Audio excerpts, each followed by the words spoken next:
Welcome to Gradient. So നിങ്ങൾ title കണ്ടതുപോലെ ഇന്നൊരു ടൈം ടേബിളുമായിട്ടാണ് ഞാൻ വന്നിരിക്കുന്നത്. അതായത് നമുക്കിന്ന് ടോപ്പിക്കൊന്നുമല്ല, ഒരു ടൈം ടേബിൾ. സോ നമുക്കിപ്പോൾ ക്ലാസ് തുടങ്ങിയിട്ട് ഏതാണ്ട് ഒരാഴ്ചയോളം ആയി. അപ്പോൾ പലർക്കും ഇപ്പോൾ നേരിടുന്ന ഒരു പ്രശ്നം എന്താണെന്ന് വെച്ച് കഴിഞ്ഞാൽ, പഠിച്ച് തുടങ്ങണമെന്നുണ്ട്, പഠിക്കാനായിട്ട് ബുക്ക് എടുത്തിരിക്കാറുമുണ്ട്. പക്ഷേ എവിടുന്ന് തുടങ്ങും, എങ്ങനെ പഠിക്കും, ഒരു ഓർഡറില്ല, എന്താണ് ഒരു ഒരു ഒരു ഒരു ഫ്ലോ അങ്ങോട്ട് കിട്ടുന്നില്ല. കുറേ പേര് വെക്കേഷൻ സമയത്തെ പഠിച്ചു തുടങ്ങി, ട്യൂഷൻ ക്ലാസ്സിലൊക്കെ പോയി പഠിച്ചു തുടങ്ങിയവരുണ്ട്, അല്ലാത്തവരുമുണ്ട്. ഇത് പലർക്കും നേരിടുന്നൊരു പ്രശ്നമാണ്, പഠിച്ചു തുടങ്ങാൻ നമുക്കൊരു ഡയറക്ഷൻ കിട്ടുന്നില്ല. അപ്പോൾ ഞാൻ വിചാരിച്ചുവെങ്കിൽ എന്ത് ചെയ്യാം, ഒരു ടൈം ടേബിൾ നിങ്ങൾക്കൊന്ന് പറഞ്ഞുതരാം. പക്ഷേ ഈ ടൈം ടേബിളിൻ്റെ പ്രത്യേകത, നിങ്ങൾക്ക് നിങ്ങളുടെ സമയം അനുസരിച്ച് എന്ത് ചെയ്യാം, ഇതിനെ അഡ്ജസ്റ്റ് ചെയ്യാവുന്നതാണ്. ഒരാഴ്ചയിൽ ഇപ്പോൾ നമുക്ക് ഏതാണ്ട് ഒരു 10 വിഷയത്തോളം ഉണ്ടല്ലോ. അപ്പോൾ ഏതാണ്ട് ഒരു വിഷയം ഒരു 2 തവണയെങ്കിലും നമ്മൾ പഠിക്കും. ഒരു വിഷയം നമ്മൾ 2 തവണയെങ്കിലും കവർ ചെയ്യുന്ന രീതിയിലാണ് ഞാൻ ഈ ഒരു ടൈം ടേബിൾ സെറ്റ് ചെയ്തേക്കുന്നത്. അപ്പോൾ നിങ്ങൾക്ക് ഇത് എന്ത് ചെയ്യാം, നിങ്ങളുടെ ഇഷ്ടത്തിനനുസരിച്ച് സെറ്റ് ചെയ്യാം. ഞാനിതിൻ്റെ വേർഡ് ഫയലുണ്ടല്ലോ, ഞാൻ നമ്മുടെ ടെലഗ്രാം ചാനലിൽ അപ്ലോഡ് ചെയ്തേക്കാം. സോ നിങ്ങൾക്ക് അത് അവിടെ നിന്ന് ഡൗൺലോഡ് ചെയ്തിട്ട് നിങ്ങളുടെ ഇഷ്ടത്തിനനുസരിച്ച് സമയമൊക്കെ എന്ത് ചെയ്യാം, അങ്ങോട്ടും ഇങ്ങോട്ടുമൊക്കെ ചേഞ്ച് ചെയ്ത് സെറ്റാക്കാവുന്നതാണ്. സോ നമ്മുടെ രീതി എന്താണെന്ന് വെച്ച് കഴിഞ്ഞാൽ, നമ്മൾ ഓരോ സബ്ജക്റ്റിനും ഒരു 2 തവണ നമ്മൾ പഠിക്കും ഒരാഴ്ച. മാത്രമല്ല, കുറച്ച് ബുദ്ധിമുട്ടുള്ള വിഷയങ്ങൾക്ക്, ഫോർ എക്സാമ്പിൾ മാത്സും സയൻസ് വിഷയങ്ങളൊക്കെ കുറച്ച് ബുദ്ധിമുട്ടാണ്. അപ്പോൾ അതിനൊക്കെ കുറച്ചൊരു എക്സ്ട്രാ സമയം കൂടെ കിട്ടുന്ന രീതിയിലാണ് ഈ ഒരു ടൈം ടേബിൾ ഞാൻ സെറ്റ് ചെയ്തിരിക്കുന്നത്. ഇത് ബ്ലൈൻഡായിട്ട് അങ്ങ് ഫോളോ ചെയ്യണമെന്നല്ല പറയുന്നത്, ഇത് നിങ്ങളുടെ ഇഷ്ടത്തിനനുസരിച്ച് മാറ്റണം. ഫോർ എക്സാമ്പിൾ ഞാൻ പറയുന്നു, ഒരു ദിവസം നിങ്ങൾ സ്കൂളിലൊക്കെ പോയിട്ട് വന്നിട്ട് ഒരു 3 മണിക്കൂർ പഠിക്കാൻ വേണ്ടിയിട്ട് മാറ്റി വയ്ക്കാൻ പറ്റും എന്നാണ് ഞാൻ വിചാരിക്കുന്നത്. അത് വെച്ചിട്ടാണ് ഞാൻ ഈ ടൈം ടേബിളും പറഞ്ഞിരിക്കുന്നത്. ശനിയാഴ്ചയും ഞായറാഴ്ചയും ഒരു 4 മണിക്കൂർ നമുക്ക് എന്ത് ചെയ്യാൻ പറ്റും, പഠിക്കാനായിട്ട് പറ്റും. അപ്പോൾ ഈ ദിവസത്തിലെ 3 മണിക്കൂർ നിങ്ങൾക്ക് ഒരു ഒറ്റ സ്ലോട്ട് ഇരുന്ന് വേണമെങ്കിൽ പഠിക്കാം. ഫോർ എക്സാമ്പിൾ ഞാനിവിടെ വൈകിട്ട് ഒരു 6 മണി തൊട്ട് 6:30 വരെ, ഒരു 6 മണി തൊട്ട് ഒരു 9 മണി വരെ, ഒരു 6 മണി തൊട്ട് ഒരു 8:30 9 മണി വരെ വരുന്ന രീതിയിലാണ് എന്ത് ചെയ്തേക്കുന്നത്, ഈ ടൈം ടേബിൾ സെറ്റ് ചെയ്തേക്കുന്നത്. വീക്ക് ഡേയ്സിൽ, അതായത് നമ്മൾ ഈ പറയുന്ന വീക്ക് ഡേയ്സിലുള്ള കാര്യമാണ് ഈ പറയുന്നത്. വീക്കെൻഡ് ആകുമ്പോഴത്തേക്കും ഞാനത് മാറ്റിയിട്ടുണ്ട്. സ്കൂളിൽ നിങ്ങൾക്ക് പോകണ്ടെന്ന് വിചാരിച്ചിട്ട് രാവിലെ തൊട്ട് ഉച്ച വരെയുള്ള സമയം, അതിനുശേഷം നിങ്ങൾക്ക് ഇഷ്ടമുള്ള കാര്യങ്ങൾ ചെയ്യാം. കളിക്കാൻ പോകാം, അല്ല നിങ്ങൾ രാവിലെ കളിക്കാൻ പോകുന്ന ആളാണെങ്കിൽ ഉച്ചയ്ക്ക് ശേഷം പഠിക്കാനായിട്ട് എടുക്കാം, അസൈൻമെൻറ്റുകൾ എടുക്കാം, നിങ്ങളുടെ ഹോബികൾ ചെയ്യാം, എല്ലാം ചെയ്യാം. എല്ലാത്തിനും വരുന്ന രീതിയിലാണ് ചെയ്തേക്കുന്നത്. ഇത് ഇപ്പോഴേ നിങ്ങൾ ഫോളോ ചെയ്ത് പോയി കഴിഞ്ഞാൽ ഫൈനൽ എക്സാമിന് മാർക്ക് ഒരു ഫുൾ A+ ഒക്കെ വാങ്ങുക എന്ന് പറഞ്ഞാൽ അത് സിമ്പിൾ കാര്യമാണ്. കാരണം ഓൾറെഡി സ്കൂളിൽ ഇപ്പോൾ തുടങ്ങിയിട്ടേ ഉള്ളൂ. പക്ഷേ നിങ്ങളുടെ ട്യൂഷൻ സെൻറ്ററുകളൊക്കെ എന്ത് ചെയ്തിട്ടുണ്ടാവും, മിനിമം ഒരു ചാപ്റ്റർ വെച്ചെങ്കിലും കംപ്ലീറ്റ് ആയി കഴിഞ്ഞ് കാണും. സോ നിങ്ങൾക്ക് ഒരറ്റത്ത് നിന്ന് എന്ത് ചെയ്യാം, ഇപ്പോഴത്തൊട്ട് അങ്ങ് പഠിച്ച് തുടങ്ങിക്കഴിഞ്ഞാൽ സ്കൂളിലെ എക്സാം, ട്യൂഷൻ സെൻറ്ററിലെ എക്സാമൊക്കെ വേറെ, ഞാൻ പറയുന്നത് പഠിക്കാൻ വേണ്ടി എടുക്കുന്ന സമയം. സോ എക്സാം വരുമ്പോഴത്തേക്ക് നിങ്ങൾക്ക് ഇതിന് അനുസരിച്ച് എന്ത് ചെയ്യാം, മാറ്റം വരുത്താം. ഇനി വീട്ടിൽ ഒരു ചടങ്ങ് വന്നു, എന്തെങ്കിലും ഒരു ഫംഗ്ഷൻ ഉണ്ട്, ഇത് മാറും. ഒരു ദിവസം ചെയ്യാൻ പറ്റിയില്ലെങ്കിൽ വിഷയമില്ല, വിട്ടുകളയുക. ബാക്കി പറ്റുന്ന ദിവസങ്ങൾ ഇത് ഫോളോ ചെയ്ത് നോക്കുക. സോ നിങ്ങൾക്കിത് ഇഷ്ടപ്പെട്ട് കഴിഞ്ഞാൽ കമൻ്റായിട്ട് പറയുക നിങ്ങൾക്കത് ഇഷ്ടപ്പെട്ടിട്ടുണ്ടെന്ന്. ഓക്കെ, അപ്പോൾ എന്താ നമ്മുടെ രീതി എന്ന് വെച്ചാൽ, ഒരു ദിവസം 6 മണിക്ക് വൈകിട്ട് സ്കൂളിലൊക്കെ പോയിട്ട് വന്നു. ഇനി ഞാൻ പറയട്ടെ ഒരു കാര്യം കൂടെ. നിങ്ങളിപ്പോൾ രാവിലെ ട്യൂഷൻ ഇല്ലാത്ത കുട്ടിയാണെങ്കിൽ ചിലപ്പോൾ രാവിലെ 2 മണിക്കൂർ, രാത്രി 2 മണിക്കൂർ എന്ന രീതിയിൽ നിങ്ങൾക്ക് വേണമെങ്കിൽ പഠിക്കാം. അല്ലെങ്കിൽ രാവിലെ 1 മണിക്കൂർ, രാത്രി 2 മണിക്കൂർ, ഇഷ്ടമുള്ള രീതി നിങ്ങൾക്ക് എന്ത് ചെയ്യാം, നിങ്ങളുടെ സമയം മാറ്റാം. ഞാൻ പറഞ്ഞു തരുന്നത് ഒരു ഡയറക്ഷൻ, നിങ്ങൾക്കിതൊന്ന് എന്ത് ചെയ്യുക, ഒരു റെഫറൻസ് ആയിട്ട് വയ്ക്കാം, അത്രയേ ഉള്ളൂ. സോ നിങ്ങളൊരു 6 മണിക്ക് ദിവസം പഠിക്കാനിരിക്കുന്നു എന്ന് വിചാരിക്കുക. വൈകിട്ട് ആദ്യത്തെ ഒരു അരമണിക്കൂർ പലർക്കും ഏറ്റവും പാടായിട്ടുള്ള മാത്തമെറ്റിക്സ് പഠിക്കാനായിട്ട് ഉപയോഗിക്കാം. ഇനി 6:30 തൊട്ട് 7:30 വരെ നിങ്ങൾക്ക് സയൻസിൽ വിഷയം എടുക്കാം. അപ്പോൾ നിങ്ങൾ ചോദിക്കും, ഫിസിക്സ് പഠിക്കുമോ, കെമിസ്ട്രി പഠിക്കുമോ, ബയോളജി പഠിക്കുമോ? അത് ഞാൻ തൊട്ടടുത്ത് ഞാൻ പറയുന്നുണ്ട്. അതായത് തിങ്കളാഴ്ച ചെയ്ത് പഠിക്കണം, ചൊവ്വാഴ്ച ചെയ്ത് പഠിക്കണം, ബുധനാഴ്ച ചെയ്ത് പഠിക്കണം എന്നുള്ളത്. ഇത് ജനറൽ ആയിട്ടുള്ള സമയമാണ്. 6:30 to 7. 7 തൊട്ട് 7:30 വരെ നിങ്ങൾക്ക് എന്ത് ചെയ്യാം, ഒരു ലാംഗ്വേജ് പഠിക്കുക. കാരണം മാത്സും സയൻസും പഠിക്കുമ്പോൾ നിങ്ങൾ ഓൾറെഡി ടയേർഡായി കാണും. അപ്പോൾ ഒരു റിഫ്രഷ്മെൻ്റ് എന്ന രീതിയിൽ നിങ്ങൾക്ക് ലാംഗ്വേജ് പഠിക്കുക. അതിൽ ഇംഗ്ലീഷ് പഠിക്കണോ, മലയാളം പഠിക്കണോ, ഹിന്ദി പഠിക്കണോ എന്നുള്ളത് ഞാൻ അടുത്ത് പറയാം. അടുത്ത് 7:30 തൊട്ട് 8 മണി വരെ നിങ്ങൾക്ക് എന്ത് ചെയ്യാം, സോഷ്യൽ സയൻസ് പഠിക്കാം. അതിൽ ഹിസ്റ്ററി പഠിക്കണോ, ജോഗ്രഫി പഠിക്കണോ എന്നുള്ളത് താഴത്തെ ഇതിലുണ്ട്. 8 മണി തൊട്ട് 8:30 വരെ എന്ത് ചെയ്യുക, നിങ്ങൾ അന്നത്തെ ദിവസം പഠിച്ച വിഷയങ്ങൾ എടുത്തൊന്ന് റിവൈസ് ചെയ്യുക. അന്നത്തെ ദിവസം പഠിച്ച വിഷയങ്ങൾ എടുത്ത് റിവൈസ് ചെയ്യുക. മാത്സും സയൻസും ലാംഗ്വേജും സോഷ്യലും അന്നത്തെ ദിവസം നിങ്ങൾ എന്ത് പഠിച്ചു അത് റിവൈസ് ചെയ്യാൻ വേണ്ടിയിട്ട് ഈ ഒരു അരമണിക്കൂർ യൂസ് ചെയ്യുക. അതായത് നമ്മൾ മാത്സും സയൻസും പഠിച്ചിട്ട് ലാംഗ്വേജും പഠിച്ചു കഴിയുമ്പോഴത്തേക്കും ചിലപ്പോൾ ആദ്യം പഠിച്ച മാത്സ് മറന്നു പോയിട്ടുണ്ടാകും. അത് വീണ്ടും ഒന്ന് നോക്കാൻ വേണ്ടിയിട്ടാണ്. അപ്പോൾ എന്തിനാണ് ഞാൻ റിവിഷൻ പറഞ്ഞതെന്ന് വെച്ച് കഴിഞ്ഞാൽ, നമ്മളുടെ ബ്രെയിൻ ഒരു കാര്യം ഓർത്ത് വയ്ക്കുന്നത് നമ്മളത് എത്ര തവണ റിപ്പീറ്റ് ചെയ്ത് കാണുന്നു അല്ലെങ്കിൽ അത് നോക്കുന്നു എന്നതിനെ അടിസ്ഥാനപ്പെടുത്തി ആയിരിക്കും. നിങ്ങളുടെ പേര് നിങ്ങൾ പഠിച്ചത്, നിങ്ങളുടെ അഡ്രസ്സ് പഠിച്ചതും വീട്ടുകാരെ പറ്റി പഠിച്ചതും ഒക്കെ ഇമ്പോസിഷൻ എഴുതിയിട്ടല്ല, ഡെയിലി കണ്ടു പരിചയപ്പെട്ടു. സോ ബ്രെയിൻ എന്ത് ചെയ്യും, അത്തരം കാര്യങ്ങളെയൊക്കെ നല്ല സ്ട്രോങ് ആയിട്ട് ഓർത്ത് വയ്ക്കും. അതുപോലെ നിങ്ങളൊരു ദിവസം ഇങ്ങനെ പഠിക്കുന്ന കാര്യങ്ങൾ രാത്രി ഒരു നേരം കൂടെ റിവൈസ് ചെയ്യുമ്പോഴത്തേക്കും അതെന്ത് ചെയ്യും, സെറ്റ് ആകും. ഓക്കെ, അങ്ങനെ നമ്മുടെ 8:30, അപ്പോൾ 6 to 7, 7 to 8, 8:30 ആയപ്പോൾ തീർന്നു. ബാക്കി സമയം നിങ്ങൾക്ക് സ്കൂളിലെ ഹോംവർക്ക് മറ്റു കാര്യങ്ങൾ എന്ത് വേണമെങ്കിലും നിങ്ങൾക്ക് ചെയ്യാവുന്നതാണ്.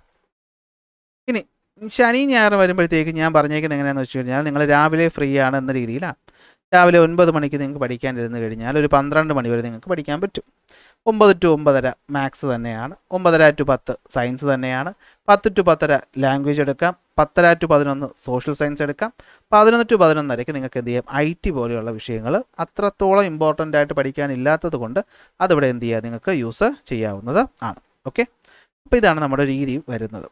അപ്പോൾ ഇനി 11:30 to 12 ആ ആഴ്ചയിൽ പഠിച്ച വിഷയങ്ങൾ ഫുള്ള് റിവൈസ് ചെയ്യാൻ വേണ്ടിയിട്ടാണ്. സോ ഈ സമയം നിങ്ങൾക്ക് നിങ്ങളുടെ കഴിവിനനുസരിച്ച് മാറ്റാം. 11:30 to 12 ആക്കാം, 11:30 to 1 ആക്കാം, അല്ലെങ്കിൽ ഉച്ചയ്ക്ക് ബ്രേക്ക് എടുത്തിട്ട് ലഞ്ച് ബ്രേക്ക് കഴിഞ്ഞിട്ട് 1 hour എടുത്തിട്ട് എന്ത് ചെയ്യാം, ആ വീക്കിലെ ഫുൾ സാധനം എന്ത് ചെയ്യണം, റിവൈസ് ചെയ്യണം. മോക്ക് ടെസ്റ്റുകളെ പറ്റി നിങ്ങൾ ഇപ്പോൾ ചിന്തിക്കേണ്ട. പരീക്ഷ എടുക്കാറാവുന്ന സമയത്ത് നിങ്ങൾ എന്ത് ചെയ്താൽ മതി, മോക്ക് ടെസ്റ്റ് എന്ന് വെച്ചാൽ എന്താ, നിങ്ങളുടെ ചോദ്യ പേപ്പർ, നിങ്ങളുടെ കയ്യിലുള്ള മോഡൽ ചോദ്യ പേപ്പറുകൾ നിങ്ങൾ എന്ത് ചെയ്യുന്നു, സ്വയം ഉത്തരം എഴുതാൻ ശ്രമിക്കുന്നതിനെയാണ് മോക്ക് ടെസ്റ്റ് എന്നതുകൊണ്ട് നമ്മളിവിടെ ഉദ്ദേശിക്കുന്നത്. അപ്പോൾ ഇതാണ് നമ്മുടെ രീതി. അപ്പോൾ ഇനി ഏതൊക്കെ വിഷയങ്ങൾ എപ്പോഴൊക്കെ പഠിക്കും. തിങ്കളാഴ്ച എക്സാമ്പിൾ, നിങ്ങൾക്കിത് വേണമെങ്കിൽ മാറ്റം വരുത്താം കേട്ടോ. ഞാൻ പറയാം, തിങ്കളാഴ്ച ആദ്യം നമ്മൾ മാത്സ് എടുത്തു, മാത്സിൻ്റെ ഫസ്റ്റ് ചാപ്റ്റർ എടുത്തിട്ട് നിങ്ങൾ എങ്ങനെ പഠിക്കും? എങ്ങനെയാണ് മാത്സ് പഠിക്കുന്നത്? ചെയ്ത് പഠിക്കണം. ചുമ്മാ വായിച്ചും കണ്ടും പഠിച്ചു കഴിഞ്ഞാൽ മാത്സ് ഓർമ്മ ഇരിക്കത്തില്ല. ഇരിക്കുന്ന കുട്ടികളുണ്ടായിരിക്കും, അവർ ഹൈലി ടാലൻറ്റഡ് ആയിട്ടുള്ള കുട്ടികളായിരിക്കും. പക്ഷേ ആവറേജ് ഒരു സാധാരണ ഒരു 80% കുട്ടികളെ സംബന്ധിച്ച് മാത്സ് ചെയ്ത് പഠിക്കണം. എങ്ങനെ ചെയ്ത് പഠിക്കും? നമ്മൾ ആദ്യം എന്ത് ചെയ്യും, ഫസ്റ്റ് പോർഷൻ എടുക്കും. ഇപ്പോൾ നമ്മുടെ ഫസ്റ്റ് ചാപ്റ്റർ എടുത്തു, എന്നിട്ട് എന്ത് ചെയ്തു, നമുക്ക് ആദ്യം അതിനകത്ത് 1-2 ഡെഫിനിഷൻസും 1-2 ഫോർമുലയും പഠിക്കാനുണ്ട്. എന്നിട്ട് നമ്മൾ എന്ത് ചെയ്യണം, ഫസ്റ്റ് ക്വസ്റ്റ്യൻ നോക്കണം. ഫസ്റ്റ് ക്വസ്റ്റ്യൻ ആദ്യം നമ്മളൊന്ന് നോക്കി മനസ്സിലാക്കണം എന്താ ചെയ്യാനുള്ളതെന്ന്. എന്നിട്ട് നിങ്ങളൊരു പേപ്പർ എടുക്കണം. എപ്പോഴും മാത്സ് ചെയ്ത് പഠിക്കാനായിട്ട് ഒരു ബുക്ക് നിങ്ങൾ മാറ്റി വയ്ക്കണം.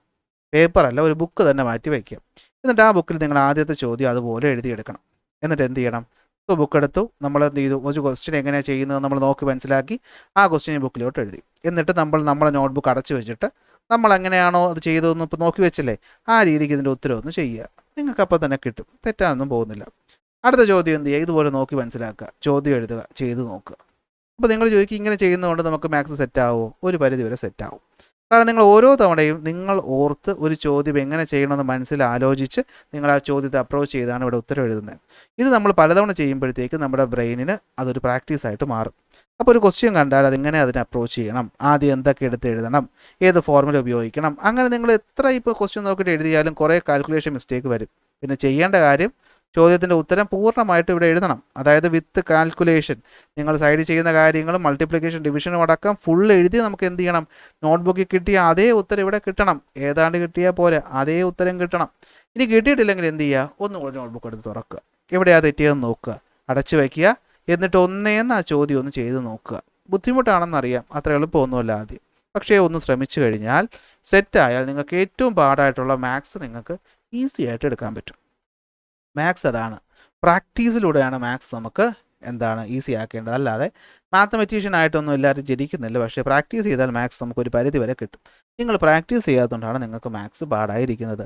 ചോദ്യം ചെയ്യണം, പക്ഷേ ഇത് പറയുമ്പോൾ ഞാൻ ഈസി ആയിട്ട് പറഞ്ഞെങ്കിൽ നിങ്ങൾക്ക് ചെയ്യാൻ പറ്റത്തില്ല. നിങ്ങൾ ശ്രമിച്ചു നോക്കി, നിങ്ങൾ ആദ്യത്തെ ചോദ്യം നോക്കും, എന്നിട്ട് എന്ത് ചെയ്യും, എഴുതി ഒരു സമയത്ത് കഴിയുമ്പോൾ നിങ്ങൾക്ക് തന്നെ ഉത്തരം അറിയാമല്ലോ കാണാതെ. അപ്പോൾ നിങ്ങൾ പറയാം, ഇത് തന്നെ ഉത്തരം കിട്ടും. അങ്ങനെ ചെയ്യരുത്.